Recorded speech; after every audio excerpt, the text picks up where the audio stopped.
शापित हवेली का रहस्य।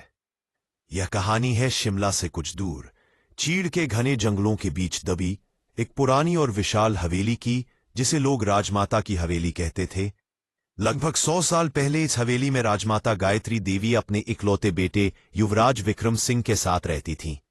हवेली की सुंदरता जितनी अद्वितीय थी, उसका इतिहास उतना ही काला और भयानक। कहते हैं कि राजमाता गायत्री देवी को अपनी शक्ति और धन पर बहुत घमंड था। उनका व्यवहार अत्यंत कठोर और क्रूर था, विशेषकर हवेली के सेवकों के प्रति। एक सर्द रात उन्होंने एक निर्दोष बूढ़े सेवक को चोरी के झूठे आरोप में इतनी भयानक सजा दी कि उसकी दर्दनाक मृत्यु हो गई। मरते वक्त उस बूढ़े ने हवेली को एक खतरनाक श्राप दिया, यह हवेली अब से मेरे दर्द और क्रोध का घर बनेगी। जो भी यहां रात बिताएगा वह मेरी आत्मा के भयंकर प्रतिशोध का शिकार होगा। इस घटना के कुछ ही दिनों बाद युवराज विक्रम सिंह की एक रहस्यमय बीमारी से मौत हो गई। पुत्र वियोग में राजमाता ने हवेली के एक गुप्त तहखाने में जाकर आत्महत्या कर ली। उसी रात से हवेली वीरान हो गई और उसमें भयंकर प्रेत बाधा का वास हो गया। अंतिम रात का अतिथि। कहानी शुरू होती है आज से लगभग 20 साल पहले। अर्नव नाम का एक महत्वाकांक्षी इतिहासकार, जो पुरानी इमारतों और उनकी कहानियों पर रिसर्च कर रहा था, इस शापित हवेली की कहानी से बहुत आकर्षित हुआ। स्थानीय लोगों ने उसे बार बार चेतावनी दी कि वह उस हवेली के पास भी न जाए, लेकिन अर्नव ने इसे अंधविश्वास मानकर टाल दिया। वह ठान चुका था कि वह एक रात हवेली में बिताएगा और राजमाता के रहस्य को सुलझाएगा। एक तूफानी अमावस की रात को अर्नव साहस बटोरकर हवेली के टूटे हुए लोहे के गेट से अंदर घुसा। अंदर घोर अंधेरा और सन्नाटा पसरा था, केवल हवा के सनसनाने और टूटी खिड़कियों के खड़खड़ाने की आवाज ही तोड़ रही थी। हवेली के अंदर भयानक सल्फर और सीलन की बू आ रही थी। जैसे ही उसने मुख्य हॉल में कदम रखा, उसे लगा जैसे किसी की आंखें उसे घूर रही हैं। उसने टॉर्च की रोशनी चारों ओर घुमाई, लेकिन कुछ नहीं दिखा। कमरे में रखी चीजों पर धूल की मोटी परत जमी थी, सिवाय एक झूले के, जो कमरे के कोने में था और हल्के हल्के हिल रहा था, जैसे कोई अदृश्य बच्चा उस पर बैठा हो। खौफनाक तबाही। अर्नव ने हिम्मत करके हवेली के ऊपरी माले पर जाने का फैसला किया। जैसे ही वह लकड़ी की सीढ़ियों पर चढ़ा, सीढ़ियों से ऐसी चरमराहट की आवाज आई मानो पूरी हवेली अभी ढह जाएगी। ऊपर का गलियारा और भी भयानक था। हर तरफ पुराने धूल भरे शीशे लगे थे। जब अर्नव एक शीशे के पास से गुजरा तो उसने अपनी परछाई के साथ साथ एक और परछाई देखी, जो उसके पीछे खड़ी थी। वह तुरंत पलटा, लेकिन पीछे केवल खाली जगह थी। उसका दिल जोर से धड़कने लगा। वह राजमाता के बेडरूम में घुसा। कमरे के केंद्र में एक पुराना विशाल बेड था, जिस पर सड़ी हुई चादरें बिछी थीं। अर्नव ने अपनी डायरी निकाली और नोट्स लिखना शुरू किया। तभी उसने एक हल्की फुसफुसाहट सुनी, जैसे कोई उसके कान में बोल रहा हो, तुम यहां क्यों आए अतिथि? अब तुम जा नहीं पाओगे। अर्नव की रूह कांप उठी। उसने तुरंत कमरे से भागने की कोशिश की, लेकिन दरवाजा बाहर से बंद हो चुका था। उसने दरवाजा पीटा, चिल्लाया, पर कोई फायदा नहीं। तभी कमरे का तापमान तेजी से गिर गया। दीवार पर टंगी राजमाता की बड़ी पेंटिंग की आंखें लाल हो गईं और उनमें से खून टपकने लगा। कमरे में बूढ़े सेवक की चीखों की आवाज गूंजने लगी, जो दर्द और पीड़ा से भरी थी। फिर कमरे में राजमाता की भयानक आकृति प्रकट हुई। वह हवा में तैर रही थी। उसकी आंखें कोयले जैसी काली थीं और उसके चेहरे पर आत्महत्या की निशानियां साफ दिख रही थीं। उसने अर्नव की ओर इशारा किया और गहरी डरावनी आवाज में कहा, तुमने मेरे श्रापित घर को अपवित्र किया है। अब तुम भी मेरे शिकार बनोगे। अंजाम उस रात हवेली में क्या हुआ, ये कोई नहीं जानता। सुबह होने पर जब कुछ स्थानीय लोग डरते डरते हवेली के पास पहुंचे, तो उन्होंने हवेली के टूटे हुए गेट के पास अर्नव की डायरी पाई। डायरी का अंतिम पन्ना खून से सना हुआ था और उस पर केवल कुछ ही शब्द लिखे थे, यह सत्य है, वह यहां है, वे मुझे छोड़ेंगे नहीं। अर्नव का शरीर कभी नहीं मिला। राजमाता की हवेली आज भी वही खड़ी है और कहा जाता है कि तूफानी रातों में जो भी उसके पास से गुजरता है उसे अर्नव की चीखें और राजमाता की डरावनी हंसी सुनाई देती है। हवेली अभी भी उस खतरनाक श्राप को जी रही है और वह हमेशा अंतिम रात के अतिथियों का इंतजार करती रहती है। लंबिस्तारित अध्याय 1। श्राप की जड़ें और काली रात। शिमला के पास घने चीड़ के जंगलों में दबी राजमाता की हवेली आज भी खड़ी थी, समय और भय की गवाह। राजमाता गायत्री देवी अपनी अकूत दौलत और अहंकार के लिए जानी जाती थी। उनका बेटा युवराज विक्रम सिंह एक कमजोर दिल का इंसान था, जो अपनी मां के आतंक के साए में जीता था। हवेली का सबसे काला दिन तब आया जब बूढ़े सेवक मंगल पर चोरी का इल्जाम लगा। मंगल ने बरसों हवेली की सेवा की थी। राजमाता ने न केवल उसे बेरहमी से पीटा, बल्कि उसे हवेली के सबसे गहरे और ठंडे तहखाने में बिना पानी खाने के बंद करवा दिया। 3 दिन बाद मंगल की मौत हो गई। मरते समय तहखाने की पत्थरों से टकराकर गूंजती उसकी अंतिम सांस एक भयंकर श्राप बनकर निकली। उसने कसम खाई कि इस हवेली में खुशी की कोई गूंज नहीं रहेगी और हर रात यहां प्रतिशोध का तांडव होगा। उस रात के बाद हवेली के अंदर अजीबोगरीब घटनाएं होने लगीं। दरवाजे अपने आप खुलते बंद होते, खाली कमरों से रोने और सिसकने की आवाजें आती। जल्द ही युवराज विक्रम सिंह को एक ऐसी रहस्यमय बीमारी ने जकड़ लिया जिसका कोई इलाज नहीं मिला। 6 महीने के भीतर ही उसकी मौत हो गई। पुत्र वियोग से पागल हो चुकी राजमाता ने अपनी मौत के लिए मंगल के श्राप को जिम्मेदार ठहराया और उसी तहखाने में जहां मंगल ने अंतिम सांस ली थी, अपने ही हाथों अपनी दर्दनाक जीवन लीला समाप्त कर ली। अध्याय 2। इतिहासकार अर्नव की हट। 20 साल बाद अर्नव एक जुनूनी और तर्कवादी इतिहासकार इस कहानी को महज लोक कथा मानता था। वह अपनी रिसर्च के लिए कुछ भी कर सकता था। स्थानीय लोगों की चेतावनियों को उसने सिरे से खारिज कर दिया। यह सिर्फ पुरानी कहानियां है बाबा, उसने एक डरपोक गांव वाले से कहा था। मैं भूत प्रेत पर नहीं, इतिहास पर विश्वास करता हूं। मैं साबित करूंगा कि यह हवेली बस एक पुरानी इमारत है। अर्नव ने अपनी भारी भरकम किट, कैमरा और रिकॉर्डिंग उपकरण लिए। अमावस की रात थी और बाहर मूसलाधार तूफान चल रहा था। हवेली का विशाल लोहे का गेट, जिस पर जंग लग चुकी थी, चीखता हुआ खुला। अंदर घुसे ही उसे एक असहनीय सल्फर और सड़ी हुई लकड़ी की दुर्गंध ने घेर लिया। मुख्य हॉल में सन्नाटा था, लेकिन अर्नव ने तुरंत महसूस किया कि हवा भारी हो गई है। उसका ध्यान एक टूटे हुए झूमर पर गया जो लगभग जमीन छू रहा था। तभी उसके रिकॉर्डर में एक धीमी, अस्पष्ट फुसफुसाहट रिकॉर्ड हुई। जब उसने बाद में इसे सुना तो यह कुछ ऐसा था, वापस जाओ अर्नव, यहां तेरा अंत है। और तथा अध्याय 3। तहखाने का रास्ता और गुप्त दस्तावेज। अर्नव ने तय किया कि उसे हवेली के तहखाने को खोजना होगा, जहां मंगल और राजमाता दोनों का अंत हुआ था। किताबों की एक विशाल अलमारी को हटाया। उसके पीछे एक लोहे का गुप्त दरवाजा दिखा। दरवाजा खोलते ही खंडी ग्रेन जैसी हवा का एक झोंका ऊपर आया। वह टॉर्च की रोशनी में सीढ़ियां उतरने लगा।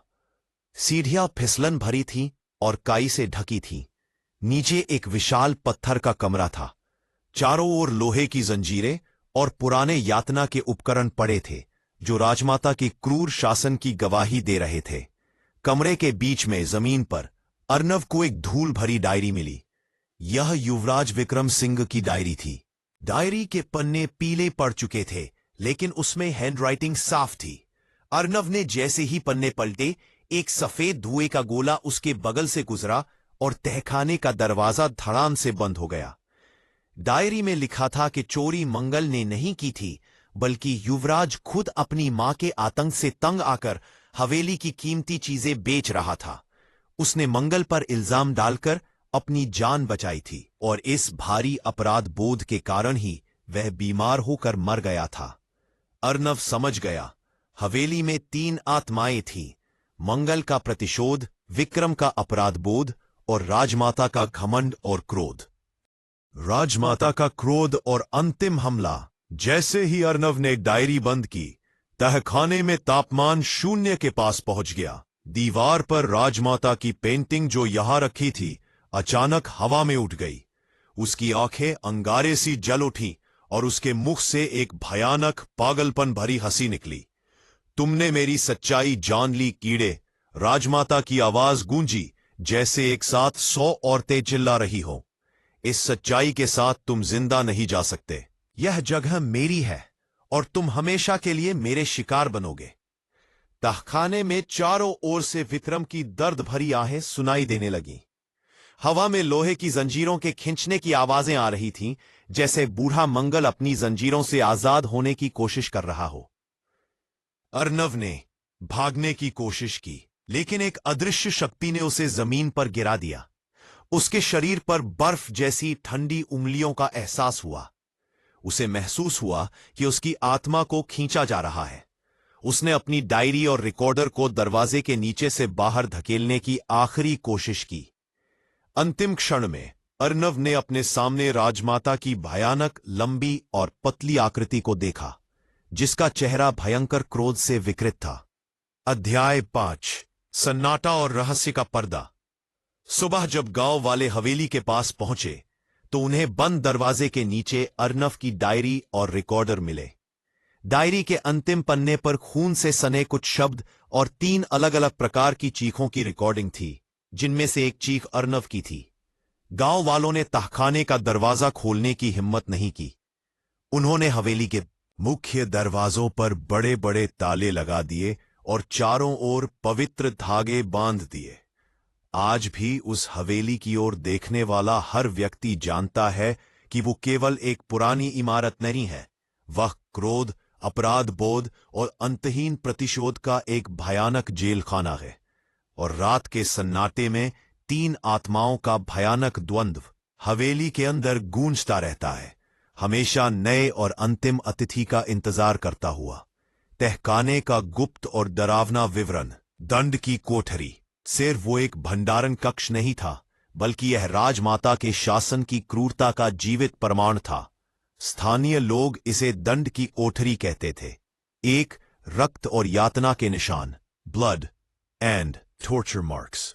आपे दीवारों पर गहरे धब्बे। तहखाने की ठंडी गीली पत्थर की दीवारों पर जगह जगह सूखे गहरे लाल धब्बे थे। ये केवल सीलन के धब्बे नहीं थे, बल्कि इंसानी खून के थे, जो राजमाता के विरोधियों और असंतुष्ट सेवकों को दी गई दर्दनाक यातनाओं की गवाही देते थे। लोहे की जंजीरें। दीवारों में कई मोटी जंग लगी लोहे की जंजीरें गड़ी हुई थी।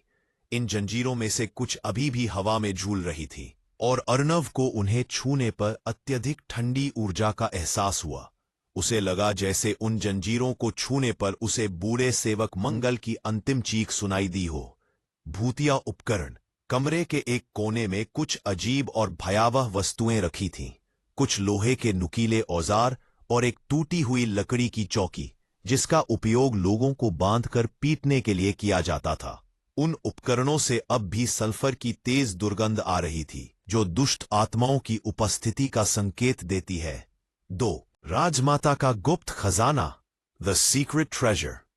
राजमाता के खजाने की बात हवेली के बारे में मशहूर थी, लेकिन यह सोने चांदी का नहीं था। पुतलों की कतारें। तहखाने के सबसे अंधेरे हिस्से में, जहां प्रकाश नहीं पहुंचता था, वहां कपड़े के कई छोटे छोटे पुतले पड़े थे। ये पुतले ऐसे दिख रहे थे जैसे किसी को पीड़ा देने के लिए उन पर सुइयां चुभाई गई हो। यह राजमाता द्वारा तांत्रिक क्रियाओं का सहारा लेने का संकेत था। काला पत्थर। जमीन के बीचों बीच एक काला चिकना पत्थर रखा था। युवराज विक्रम सिंह की डायरी में जिक्र था कि राजमाता ने यह पत्थर किसी रहस्यमय बाबा से लिया था और वह इसे अपनी शक्ति और अमरता का स्रोत मानती थी।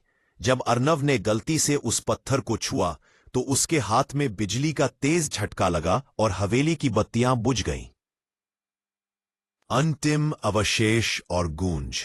Final remnants. सूखा कुआं। तहखाने के एक कोने में एक सूखा कुआं था। स्थानीय कहानियों के अनुसार राजमाता ने अपने कुछ सबसे खास दुश्मनों को फेंक कर मारा था। उस कुएं से हमेशा एक भीषण ठंडक और कभी कभी पानी के बूंदे टपकने की आवाज आती थी, जबकि कुआं पूरी तरह सूखा था। ये विवरण बताते हैं कि हवेली का तहखाना केवल एक कमरा नहीं था, बल्कि भयंकर यातनाओं और काले जादू का केंद्र था, जिसने हवेली को हमेशा के लिए शापित बना दिया। इतिहासकार अर्णव एक प्रशिक्षित शोधकर्ता था और उसके पास अत्याधुनिक रिकॉर्डिंग उपकरण, state of the art recording gear थे, जो सूक्ष्म से सूक्ष्म आवाजों को भी कैप्चर कर सकते थे। हवेली में अंतिम रात जब उस पर हमला हुआ तो उसके रिकॉर्डर में जो आवाजें रिकॉर्ड हुई, उन्हें उसने अपनी डायरी के अंतिम पन्नों में और बाद में पुलिस द्वारा बरामद रिकॉर्डर के विश्लेषण में उनकी विशेषताओं के आधार पर पहचाना। यहां बताया गया है कि अर्णव ने अपनी रिकॉर्डिंग में तीनों अलग अलग चीखों को कैसे पहचाना। नंबर 1, बूढ़े सेवक मंगल की चीख, दर्द और प्रतिशोध। एक लाइन। पहचान का आधार, यह चीख सबसे पुरानी और पीड़ादायक थी। गूंज, यह चीख तहखाने की ठंडी संकरी पत्थरों वाली दीवारों से टकरा कर आ रही थी, जिसमें एक भयानक लंबी गूंज थी, मानो दर्द हमेशा के लिए दीवारों में कैद हो गया हो। आवाज की प्रकृति, आवाज कमजोर, थरथराती हुई थी, लेकिन उसमें असहनीय शारीरिक पीड़ा और अंतिम सांस का संघर्ष साफ महसूस हो रहा था। यह एक सिसकती हुई चीख थी जो अन्याय के प्रति असीम क्रोध से भरी थी। जुड़ी हुई आवाजें, इस चीख के साथ अक्सर लोहे की जंजीरें घिसने और कोड़े या डंडे से मारे जाने की दबी हुई आवाजें आती थीं। 10, राजमाता गायत्री देवी की चीख, पागलपन और क्रोध। पहचान का आधार, यह चीख अत्यंत शक्तिशाली और हावी थी। विशेषताएं, हाय, वो है अप, पिच और वॉल्यूम। पिच और वॉल्यूम, यह एक ऊंची पिच वाली चीख थी जो कान फाड़ देने वाली और अनियंत्रित थी। ये एक पागलपन भरी हिस्टेरिकल चीख थी जो भयानक अहंकार और आत्मविनाश के पल को दर्शाती थी। आवाज की प्रकृति, इसमें एक अमानवीय और विकृत हंसी का पुट था जो इस बात का संकेत था कि आत्मा अब केवल प्रतिशोध के लिए जी रही है। अर्णव ने इसे शीशे के टूटने जैसी आवाज बताया था, तीखी और घातक। जुड़ी हुई आवाजें, इस चीख के साथ अक्सर तेज हवा के झोंके और अचानक कमरे के तापमान गिरने की रिकॉर्डिंग होती थी, जो एक शक्तिशाली प्रेत बाधा की उपस्थिति दर्शाती है। बाबा, युवराज विक्रम सिंह की चीख, अपराधबोध और डर। पहचान का आधार, ये चीख सबसे दबी हुई और डरी हुई थी। विशेषताएं, ये चीख बहुत कम वॉल्यूम में रिकॉर्ड हुई थी, लगभग एक दबी हुई कराह जैसी। ऐसा लगता था कि वह चीखने की कोशिश कर रहा है, लेकिन किसी शक्ति ने उसकी आवाज को दबा दिया हो। आवाज की प्रकृति, इसमें गहरा पछतावा और भय था। यह किसी शारीरिक दर्द की चीख नहीं थी, बल्कि आंतरिक अपराध बोध और अपनी मां के आतंक से उपजे डर की अभिव्यक्ति थी। अर्णव ने इसे एक बच्चे की डरी हुई सिसकी जैसा बताया था जो अपने पापों के लिए रो रहा हो। जुड़ी हुई आवाजें, इस चीख के साथ अक्सर सांस लेने की तेज आवाजें और दिल की धड़कन, हार्ट बीट की तेज रिकॉर्डिंग होती थी, जो अत्यधिक घबराहट को दर्शाती है। अर्णव ने अपनी ट्रेनिंग और ध्वनि विश्लेषण के ज्ञान का उपयोग करके इन तीनों आत्माओं की भावनात्मक और ध्वनिक विशेषताओं को पहचाना और डायरी में लिखा कि उसे 3 अलग अलग प्रकार के आतंक का सामना करना पड़ रहा है, न कि केवल एक भूत का। हवेली के मुख्य हॉल में जो झूला हिल रहा था, उस पर बैठी आत्मा युवराज विक्रम सिंह की थी। बोले, झूले पर युवराज विक्रम सिंह की आत्मा क्यों थी? युवराज विक्रम सिंह अपनी मां राजमाता के क्रूर आतंक के साए में जीता था। वह न तो आजाद था और न ही खुश। बचपन की निशानी, वह झूला विक्रम के बचपन की निशानी था। यह वह अंतिम स्थान था जहां उसने थोड़ी बहुत शांति महसूस की होगी, अपनी मां के डर से दूर। हालांकि वह बचपन भी क्रूरता से भरा था, इसलिए झूला अधूरेपन और अकेलेपन का प्रतीक था। मासूमियत का दुख, डायरी से पता चला कि विक्रम एक कमजोर लेकिन दिल से बुरा इंसान नहीं था। उसने चोरी जीने की आजादी के लिए की थी। उस झूले पर बैठकर उसकी आत्मा अपराध बोध, गिल्ट में डूबी रहती थी, उस निर्दोष सेवक मंगल की याद में, जिसे उसकी वजह से जान गंवानी पड़ी थी। राजमाता की पहुंच से दूर, राजमाता का क्रोध और आतंक तहखाने और बेडरूम में सबसे ज्यादा था। युवराज की आत्मा डर और अपराध बोध से भरी हुई, मां के क्रोध से दूर, मुख्य हॉल के कोने में उस झूले पर अकेलेपन में बैठी रहती थी, अपने अधूरे जीवन पर सिसकती हुई। जब अर्नव अंदर घुसा तो विक्रम की आत्मा ने उसे चुपचाप चेतावनी देने की कोशिश की होगी, रिकॉर्डर में फुसफुसाहट, लेकिन वह उसे छोड़कर जाने की शक्ति नहीं रखती थी, क्योंकि वह अभी भी हवेली के श्राप से बंधी हुई थी। एक पीछे अर्नव के गायब होने की घटना को 10 साल बीत चुके थे। हवेली अभी भी एकांत में खड़ी थी, अब पहले से कहीं ज्यादा आतंक का केंद्र बनी हुई थी। अर्नव की डायरी और रिकॉर्डिंग ने उसे एक शहीद शोधकर्ता बना दिया था, लेकिन किसी ने भी उस हवेली के पास जाने की हिम्मत नहीं की। फिर कहानी में प्रवेश होता है डॉक्टर माया वर्मा का। माया एक परामनोवैज्ञानिक, पैरासाइकोलॉजिस्ट और अर्नव की पुरानी सहयोगी थी। वह अर्नव की मौत को महज एक दुर्घटना नहीं मानती थी। वह जानती थी कि उसे हवेली की आत्माओं ने निगल लिया है। उसका लक्ष्य था न केवल हवेली के रहस्य को सुलझाना, बल्कि यह भी जानना कि अर्नव की आत्मा का क्या हुआ। माया अर्नव के रिकॉर्डर और डायरी के विश्लेषण के आधार पर एक विशेष एंटी एंटिटी डिवाइस, प्रेतात्मा रोधी उपकरण और एक मजबूत सुरक्षा कवच के साथ हवेली पहुंची। इस बार वह रात में नहीं, बल्कि दिन ढलने के ठीक पहले पहुंची, ताकि उसे थोड़ा उजाला मिल सके। अध्याय 7, तहखाने में एक और प्रवेश। माया सीधे तहखाने की ओर गई। उसने अर्नव की डायरी में लिखी गई जगहों को सावधानी से टटोला। लोहे का गुप्त दरवाजा खुलते ही वहां की ठंडी, घिनौनी ऊर्जा माया के सुरक्षा कवच से टकराई। तहखाने में प्रवेश करने पर माया ने देखा कि वातावरण पहले से कहीं ज्यादा अशांत था। उसे महसूस हुआ कि कमरे में 4 आत्माएं मौजूद है, मंगल, राजमाता, विक्रम और अर्नव। माया ने उस काले पत्थर के पास अपना उपकरण लगाया, जिसे राजमाता अपनी शक्ति का स्रोत मानती थी। उपकरण तुरंत तेज लाल रोशनी देने लगा और एक अजीब सी झुंझुनाहट की आवाज आने लगी, जो किसी फंगे हुई आत्मा की ऊर्जा को दर्शाती थी। माया ने साहस बटोरकर उस स्थान पर ध्यान केंद्रित किया जहां अर्नव आखिरी बार देखा गया था। तभी कोने में जमीन पर पड़े धूल के ढेर से एक काली पतली छाया उठी। अध्याय 8, अर्नव की नई आत्मा। वह छाया अर्नव की थी, लेकिन वह वैसी नहीं थी जैसी होनी चाहिए थी। रूप अर्नव की आत्मा विकृत थी।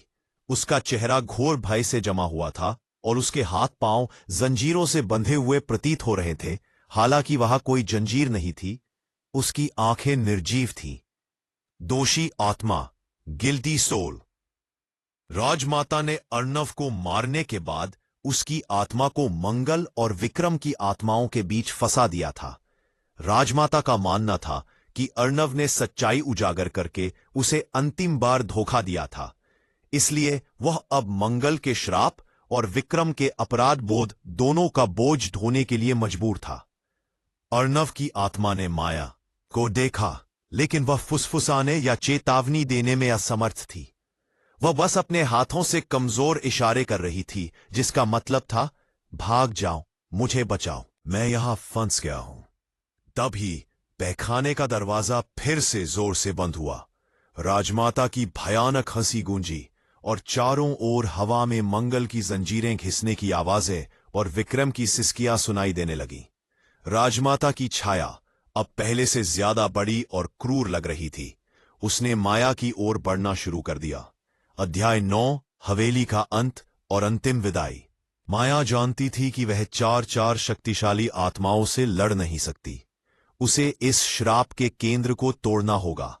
उसने अपने उपकरण को काले पत्थर पर केंद्रित किया और एक तेज रोशनी और तीव्र ध्वनि का ऊर्जा पुंज छोड़ा। वह काला पत्थर, जो राजमाता की शक्ति का स्रोत था, जोरदार धमाके के साथ चकनाचूर हो गया। जैसे ही पत्थर टूटा, राजमाता की विशाल आकृति चीखती हुई हवा में धुल गई। उसकी शक्ति का आधार नष्ट हो गया था। मंगल की मुक्ति। मंगल की आत्मा की आवाज, जो अब तक दर्द में थी, अचानक शांत हो गई। ऐसा लगा जैसे उसे आखिरकार न्याय मिल गया हो और उसकी आत्मा को शांति मिली हो। विक्रम का विलाप, विक्रम की सिसकियां भी धीमी पड़ गईं और एक अंतिम क्षमा याचना के रूप में हवा में मिल गई। लेकिन अर्णव की आत्मा अभी भी वहां थी। वह आजाद तो थी, पर अभी भी भयभीत। माया ने प्यार और संवेदना से अर्णव की आत्मा की ओर देखा और फुसफुसाई, तुमने अपना काम कर दिया अर्णव, अब तुम शांत हो जाओ। तब जाकर अर्णव की विकृत आत्मा धीरे धीरे शांत हुई और एक सफेद रोशनी में बदलकर हवा में ओझल हो गई। जब माया हवेली से बाहर निकली तो उसने पीछे मुड़कर देखा। हवेली, जिसने 100 साल तक आतंक फैलाया था, अब बस एक पुरानी वीरान इमारत थी जिसमें अब कोई श्राप या प्रेत बाधा नहीं बची थी। राजमाता का शासन हमेशा के लिए समाप्त हो चुका था, लेकिन अर्णव की बहादुरी और उसकी अंतिम सच्चाई हमेशा इतिहास के पन्नों में दर्ज हो गई। शापित हवेली का रहस्य, अंतिम विस्तार, अध्याय 6। 10 साल बाद और नया शोधकर्ता। अर्णव के गायब होने की घटना को 10 साल बीत चुके थे। हवेली अभी भी एकांत में खड़ी थी, अब पहले से कहीं ज्यादा आतंक का केंद्र बनी हुई थी। अर्णव की डायरी और रिकॉर्डिंग ने उसे एक शहीद शोधकर्ता बना दिया था, लेकिन किसी ने भी उस हवेली के पास जाने की हिम्मत नहीं की। फिर कहानी में प्रवेश होता है डॉक्टर माया वर्मा का।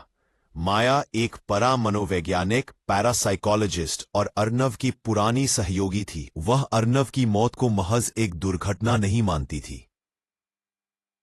वह जानती थी कि उसे हवेली की आत्माओं ने निगल लिया है। उसका लक्ष्य था न केवल हवेली के रहस्य को सुलझाना, बल्कि यह भी जानना कि अर्णव की आत्मा का क्या हुआ। माया अर्णव के रिकॉर्डर और डायरी के विश्लेषण के आधार पर एक विशेष एंटी एंटिटी डिवाइस, प्रेतात्मारोधी उपकरण और एक मजबूत सुरक्षा कवच के साथ हवेली पहुंची। इस बार वह रात में नहीं, बल्कि दिन ढलने के ठीक पहले पहुंची ताकि उसे थोड़ा उजाला मिल सके। अध्याय 7। तहखाने में एक और प्रवेश। माया सीधे तहखाने की ओर गई। उसने अर्णव की डायरी में लिखी गई जगहों को सावधानी से टटोला।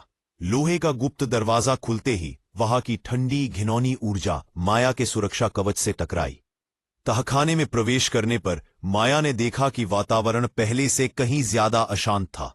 उसे महसूस हुआ कि कमरे में 4 आत्माएं मौजूद हैं, मंगल, राजमाता, विक्रम और अर्णव। माया ने उस काले पत्थर के पास अपना उपकरण लगाया जिसे राजमाता अपनी शक्ति का स्रोत मानती थी। उपकरण तुरंत तेज लाल रोशनी देने लगा और एक अजीब सी झुनझुनाहट की आवाज आने लगी जो किसी फंसी हुई आत्मा की ऊर्जा को दर्शाती थी। माया ने साहस बटोरकर उस स्थान पर ध्यान केंद्रित किया जहां अर्णव आखिरी बार देखा गया था। तभी कोने में जमीन पर पड़े धूल के ढेर से एक काली पतली छाया उठी। अध्याय 8। अर्णव की नई आत्मा। वह छाया अर्णव की थी, लेकिन वह वैसी नहीं थी जैसी होनी चाहिए थी। रूप अर्णव की आत्मा विकृत थी, उसका चेहरा घोर भय से जमा हुआ था और उसके हाथ पांव जंजीरों से बंधे हुए प्रतीत हो रहे थे। हालांकि वहां कोई जंजीर नहीं थी। उसकी आंखें निर्जीव थीं। दोषी आत्मा, गिल्टी सोल। राजमाता ने अर्णव को मारने के बाद उसकी आत्मा को मंगल और विक्रम की आत्माओं के बीच फंसा दिया था। राजमाता का मानना था कि अर्णव ने सच्चाई उजागर करके उसे अंतिम बार धोखा दिया था, इसलिए वह अब मंगल के श्राप और विक्रम के अपराध बोध दोनों का बोझ ढोने के लिए मजबूर था।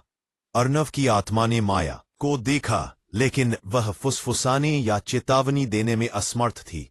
वह बस अपने हाथों से कमजोर इशारे कर रही थी, जिसका मतलब था भाग जाओ, मुझे बचाओ, मैं यहां फंस गया हूं। तभी तहखाने का दरवाजा फिर से जोर से बंद हुआ।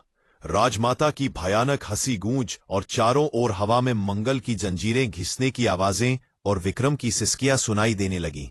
राजमाता की छाया अब पहले से ज्यादा बड़ी और क्रूर लग रही थी।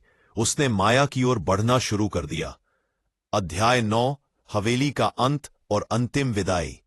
माया जानती थी कि वह 4 शक्तिशाली आत्माओं से लड़ नहीं सकती। उसे इस श्राप के केंद्र को तोड़ना होगा। उसने अपने उपकरण को काले पत्थर पर केंद्रित किया और एक तेज रोशनी और तीव्र ध्वनि का ऊर्जापुंज एनर्जी बर्स्ट छोड़ा। वह काला पत्थर, जो राजमाता की शक्ति का स्रोत था, जोरदार धमाके के साथ चकनाचूर हो गया। जैसे ही पत्थर टूटा, राजमाता की विशाल आकृति चीखती हुई हवा में घुल गई। उसकी शक्ति का आधार नष्ट हो गया था। मंगल की मुक्ति, मंगल की आत्मा की आवाज जो अब तक दर्द में थी अचानक शांत हो गई। ऐसा लगा जैसे उसे आखिरकार न्याय मिल गया हो और उसकी आत्मा को शांति मिली हो। विक्रम का विलाप, विक्रम की सिसकियां भी धीमी पड़ गईं और एक अंतिम क्षमा याचना के रूप में हवा में मिल गई। लेकिन अर्णव की आत्मा अभी भी वहां थी। वह आजाद तो थी पर अभी भी भयभीत। माया ने प्यार और संवेदना से अर्णव की आत्मा की ओर देखा और फुसफुसाई, तुमने अपना काम कर दिया अर्णव, अब तुम शांत हो जाओ। तब जाकर अर्णव की विकृत आत्मा धीरे धीरे शांत हुई और एक सफेद रोशनी में बदलकर हवा में ओझल हो गई। जब माया हवेली से बाहर निकली तो उसने पीछे मुड़कर देखा। हवेली जिसने 100 साल तक आतंक फैलाया था, अब बस एक पुरानी वीरान इमारत थी जिसमें अब कोई श्राप या प्रेत बाधा नहीं बची थी। राजमाता का शासन हमेशा के लिए समाप्त हो चुका था, लेकिन अर्णव की बहादुरी और उसकी अंतिम सच्चाई हमेशा इतिहास के पन्नों। तो माया वर्मा की वापसी के बाद हवेली के आसपास के गांवों में एक अजीब शांति छा गई। अब वहां चीखें नहीं थी, केवल सुनसान सन्नाटा था। स्थानीय लोगों ने इसे मुक्ति माना और हवेली के परिसर को धीरे धीरे पवित्र घोषित कर दिया गया, भले ही कोई उसके पास जाने की हिम्मत न करता हो। माया ने अपनी रिपोर्ट में बताया कि काले पत्थर के टूटने से राजमाता की प्रेत सत्ता टूट गई और अन्य आत्माओं को शांति मिली। लेकिन उसने एक बात छिपाई, हवेली की जमीन की काली ऊर्जा इतनी गहरी थी कि उसे पूरी तरह से मिटाया नहीं जा सकता था। अध्याय 11, नया मालिक और नया खतरा। कुछ सालों बाद शिमला में रियल एस्टेट का कारोबार तेजी से बढ़ा। एक महत्वाकांक्षी और नास्तिक बिल्डर मिस्टर ओबेरॉय ने हवेली की जमीन बेहद सस्ते दामों पर खरीद ली। उसका इरादा हवेली को तोड़कर एक आधुनिक लग्जरी होटल बनाने का था। गांव वालों ने उसे सख्त चेतावनी दी, लेकिन ओबेरॉय ने उन्हें अंधविश्वासी कहकर टाल दिया। उसने तुरंत हवेली को बुलडोजर से गिराने का काम शुरू करवाया। विचित्र तरीके से आवाजें निकालनी शुरू कर दी, मानो वे रो रहे हों। उसी रात ओबेरॉय के ठेकेदार ने काम बंद करने से मना कर दिया, क्योंकि उसे लगा जैसे हवेली की टूटी हुई दीवारें अपने आप दोबारा खड़ी हो रही हों। अध्याय 12, काली ऊर्जा की वापसी। मिस्टर ओबेरॉय ने खुद रात में साइट का निरीक्षण करने का फैसला किया। वह हंसता हुआ तहखाने के अवशेषों के पास गया। वहां सिर्फ ढेर सारा मलबा था। अचानक ओबेरॉय को अपने पीछे किसी के खड़े होने का एहसास हुआ। उसने पीछे मुड़कर देखा। वहां न तो राजमाता की भव्य आकृति थी, ना मंगल की जंजीरें और ना ही विक्रम का झूला। वहां थी सच्चाई। हवेली की काली ऊर्जा ने अपना रूप बदल लिया था। पत्थरों और मलबे से निकलकर एक धुएं जैसी काली विशाल आकृति बनी। ये आकृति किसी एक आत्मा की नहीं थी, ये सभी आत्माओं के कूद, दर्द और प्रतिशोध का संकलन थी। यह थी स्थान की घनीभूत दुर्भावना। इस काली ऊर्जा ने एक धीमी, गहरी, गूंजती हुई आवाज में ओबेरॉय से कहा, तुमने हमारे घर को तोड़ा, हमारी कहानी को मिटाना चाहा, लेकिन तुम नहीं जानते कि यह जगह केवल ईंटों की नहीं थी, यह बलिदानों और खून से बनी थी। हमने अपनी मुक्ति पाई, लेकिन इस जमीन ने अपना बदला लेना नहीं छोड़ा। अगले दिन निर्माण स्थल पर काम करने वाले मजदूरों ने देखा कि ओबेरॉय का शरीर मलबे के नीचे बुरी तरह दबा हुआ था, लेकिन उसके चेहरे पर भय नहीं था, बल्कि एक अजीब सी मुस्कान थी, मानो वह अब इस श्रापित जमीन का हिस्सा बन चुका हो। उपसंहार, एक नया अध्याय। आज भी उस जमीन पर होटल का निर्माण कभी पूरा नहीं हुआ। हर बार जब बिल्डर काम शुरू करने की कोशिश करते हैं तो मशीनें टूट जाती हैं, दुर्घटनाएं होती हैं और मजदूरों को रात में पत्थरों के बीच से आती फुसफुसाहटें सुनाई देती हैं। वह जमीन अब भी वीरान है और उसने राजमाता, मंगल या विक्रम की जगह अब मिस्टर ओबेरॉय की आत्मा को अपने नए शिकार के रूप में अपना लिया है। शापित हवेली अब नहीं है, लेकिन उसका श्रापित स्थान, कर्स्ड ग्राउंड, हमेशा रहेगा। अध्याय 13, डॉक्टर माया की वापसी और डिजिटल श्राप। 5 साल बाद मिस्टर ओबेरॉय की मौत के बाद जमीन हमेशा के लिए मनहूस घोषित हो गई। माया वर्मा, जो यह जानती थी कि काली ऊर्जा खत्म नहीं हुई है, दूर बैठकर इस जगह पर नजर रख रही थी। उसने महसूस किया कि जमीन की दुर्भावना नई तकनीकों के साथ खुद को जोड़ रही है। माया ने उस जमीन के पास एक गुप्त उच्च तकनीकी सेंसर और सर्वेलेंस स्टेशन स्थापित किया। उसका उद्देश्य था स्थान की दुर्भावना, मलेवलेंस ऑफ द प्लेस, की आवृत्ति को मापना। अध्याय 14, सोशल मीडिया पर आतंक। माया ने देखा कि उस जमीन पर पहुंचने वाले हर व्यक्ति के साथ एक अजीब घटना हो रही थी। Fast to video glitch. जो भी उस वीरान जगह की फोटो या वीडियो लेता था, उसके फोन या कैमरे में भयानक ग्लिच आने लगते थे। तस्वीरों में हमेशा काली, धुएंदार छायाएं दिखती थीं और ऑडियो रिकॉर्डिंग में अजीब, गहरी गूंज होती थी। सबसे डरावनी बात यह थी कि जो लोग वहां से गुजरते थे, उनके सोशल मीडिया फीड में अचानक मिस्टर ओबेरॉय के पुराने, अप्रकाशित वीडियो दिखाई देने लगते थे। उन वीडियो में ओबेरॉय अपने आखिरी दिनों में पागलों की तरह हंसते और जमीन को अपना बताते दिखते थे। माया समझ गई, स्थान की दुर्भावना अब पुरानी चीखों और जंजीरों तक सीमित नहीं थी। वह डिजिटल दुनिया में प्रवेश कर चुकी थी। यह हवेली अब लोगों के मन में भय पैदा कर रही थी, उनके तकनीकी उपकरणों के माध्यम से। अध्याय 15, अंतिम चेतावनी और टकराव।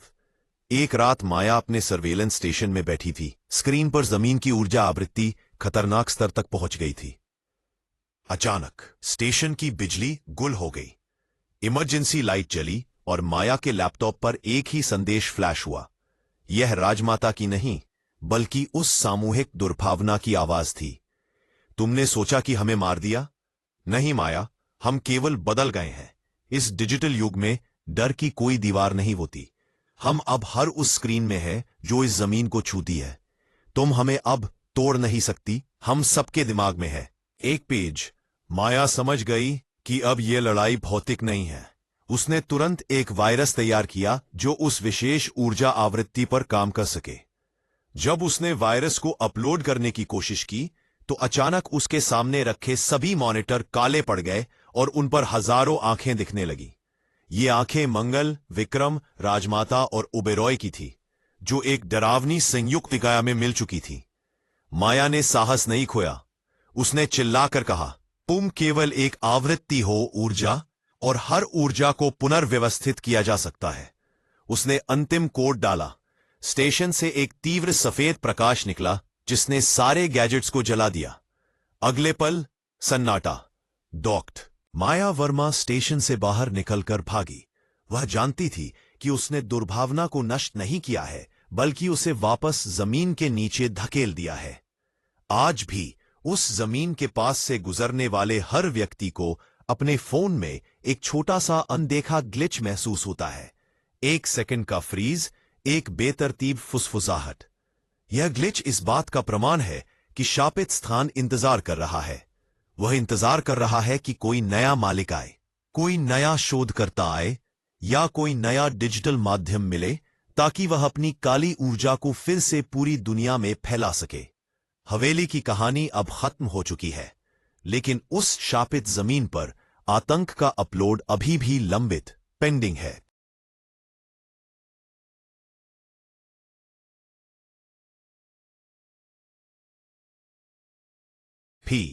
माया वर्मा ने सोचा कि उन्होंने काली ऊर्जा को वापस जमीन में धकेल दिया है, लेकिन वह नहीं जानती थी कि उन्होंने केवल ट्रिगर दबा दिया था।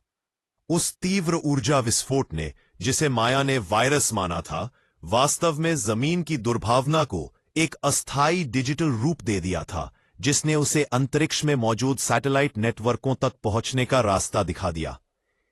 एक शांत रात, जब दुनिया सो रही थी, हवेली की जमीन से निकली काली ऊर्जा की एक सूक्ष्म आवृत्ति, सटल फ्रीक्वेंसी, आसपास के सभी मोबाइल टावरों और डेटा सर्वरों में फैल गई।